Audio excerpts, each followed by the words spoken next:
मी आज तुम्हाला सांगू इच्छितो की माझ्या मतदारसंघात सुद्धा या ठिकाणी तफावत जाणून येते। आपण सहाय्य करून दिले की ते टायर करून देतील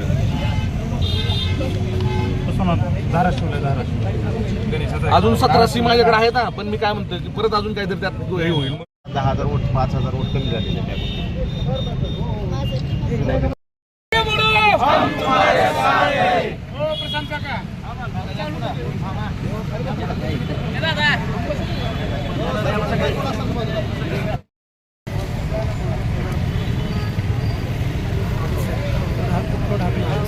क्रमांकाचा नाव टाकायचं। कांग्रेस पक्षाचा राहुल गांधी तुम आगे बढ़ो, हम तुम्हारे साथ हैं। राहुल गांधी तुम आगे बढ़ो, हम तुम्हारे साथ हैं।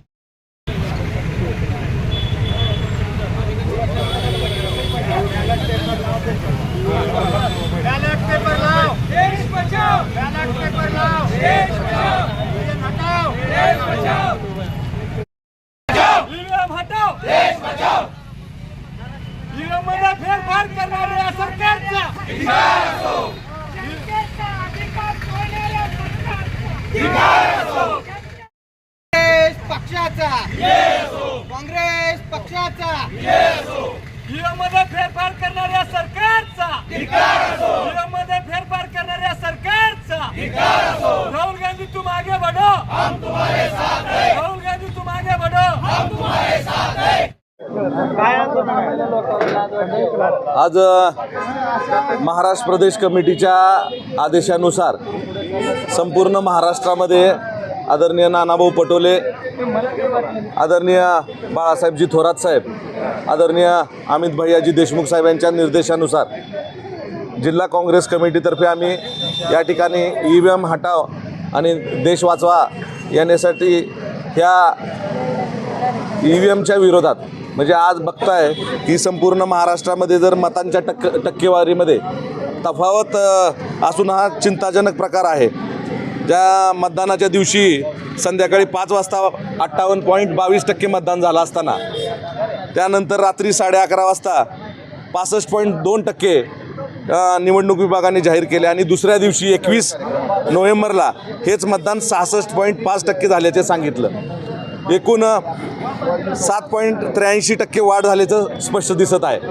तर त्यामध्ये जवळजवळ 76 लाखाची ही वाढ, म्हणजे मतदानाचा टक्का कसा वाढला हा प्रश्न उपस्थित होत आहे। आणि त्यामुळं आज यामुळे ईव्हीएम संदर्भात अनेक प्रश्न उपस्थित होत आहेत। तुम्ही स्वतः उमेदवार होता, तुमच्या मतदारसंघात काय झाले की माझ्या मतदारसंघात सुद्धा या ठिकाणी तफावत जाणून येते। आज 122 बूथ नंबर घुगीमध्ये या ठिकाणी हा जो 17C फॉर्म आहे, 17C फॉर्म आहे, 994 मतं दाखवलेली आहेत। आणि आज निवडणूक विभागाने जाहीर केलेल्या त्यांच्या मतांच्या आकडेवारीमध्ये या ठिकाणी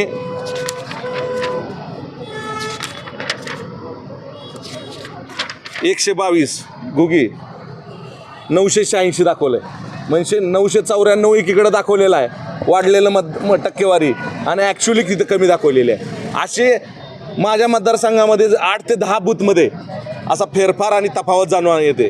हे तुम्हाला स्पष्ट दाखवतोय मी, आणि आपणही त्याची तुलना किंवा या ठिकाणी शहानिशा करावी, कारण की प्रत्येक ठिकाणी अशा ईव्हीएमच्या शंका उपस्थित केल्या जात आहेत। महाराष्ट्रात तर सगळीकडेच केलेल्या आहेत। आम्ही सुद्धा या ठिकाणी निवडणूक आयोगाकडे 3-4 मशीनचे पैसेसुद्धा या ठिकाणी भरलेले आहेत ईव्हीएम मशीनचे, की त्यामुळे ती चेक करण्यात यावी। परंतु या ठिकाणी निवडणूक आयोगाने किंवा निवडणूक निर्णय अधिकाऱ्यांनी एवढंच सांगितलेलं आहे की मतमोजणी होणार नाही। मला वाटतं की त्या मशीनमध्ये ज्यावेळेस मतमोजणी आहे तर ती मतमोजणी दाखवायला तुम्हाला काय आहे, पारदर्शकता दाखवायला काय हरकत आहे। परंतु ते म्हणतात तुम्ही या ठिकाणी न्यायालयाकडे दाद मागा। आणि या ठिकाणी मला एवढंच सांगायचं आहे की निवडणूक आयोगातर्फे या ठिकाणी जे काही पैसे भरून घेतलेले आहेत ते मॉक पोलिंग, म्हणजे फक्त त्यामध्ये त्यांनी मॉक पोलिंग करून दाखवणार किंवा चिठ्ठ्या मोजून दाखवणार, एवढंच या ठिकाणी आहे। न्यायालयात गेल्यानंतरच त्याची मतमोजणी होऊ शकते ही कायद्यातली तरतूद आहे। तुम्ही मग न्यायालयात का जाणार नाही?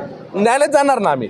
आज मी सगळ्या मतदारसंघातल्या बूथचा 17C प्रमाणे, कारण की माझ्याकडे अजून 17C कार्यकर्त्यांकडनं आले नाहीत, या ठिकाणी मी सुद्धा सर्व 17C गोळा करून सर्व मतांची आकडेवारीची गोळाबेरीज करून किती बूथवर मला या ठिकाणी तफावत आढळते आहे आणि त्यानंतर आम्ही सर्वजण या ठिकाणी जे काही तफावत आढळते ते उमेदवार आम्ही सर्वजण महाराष्ट्र प्रदेश काँग्रेस कमिटीच्या निर्देशानुसार उच्च न्यायालयामध्ये आम्ही त्याची दाद मागणार आहोत. काय केलं आज काय केलं?